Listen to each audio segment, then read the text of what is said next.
been talking about the trust gap. And the Poynter Media Trust Survey that we released today and that our researchers discussed this morning shows that overall public trust in the media has actually increased since Donald Trump became president and ramped up his attacks on the media.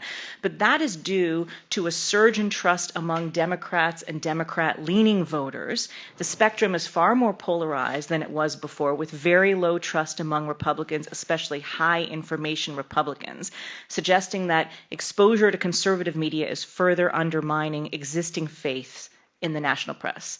Is this a crisis? I don't know that it's a crisis. It's a concern. I think it's a serious concern, but I don't see it as a crisis. I think it's something that we have to work on. We've had these moments before. I think the press has come under attack from partisan interests over the course of many decades. Particularly during Watergate, the activities of the Washington Post and other news organizations at the time were viewed through a partisan lens.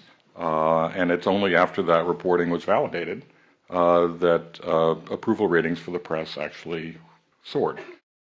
There is empirical evidence that the general public, doesn't understand the difference between opinion and news, and that somehow we need to label it better because they just don't get it. But they also don't understand the very basics of what we do, how we report stories, the level of sourcing that we require, even if things are anonymous, how and why we pursue the stories we pursue. What are you doing, if anything, to explain more explicitly in your copy, in your pages, how and why the reporting is done? Look, the public has generally not understood what we've done. That's the other part, is to try to lay out more information. Where did we get it? What are the original documents? Point to that, and maybe annotate our stories. Provide original audio, provide original video that people can look at for themselves. And then also be more transparent about who we are.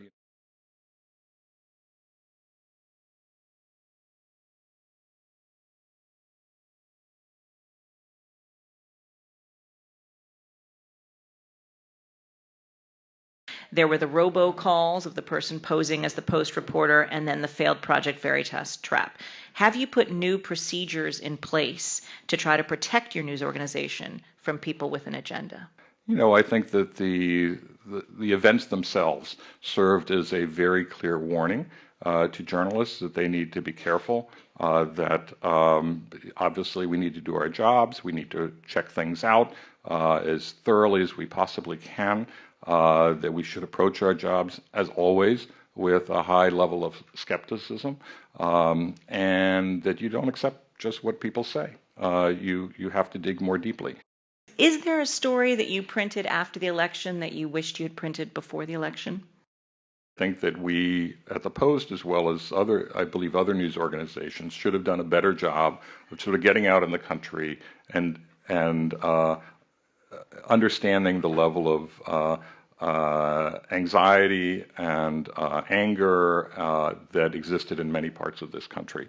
And we don't intend to make that mistake again. We're sending reporters out all the time into the country, spending a lot of time with people, and taking the measure of people in every corner of this country, people of every background.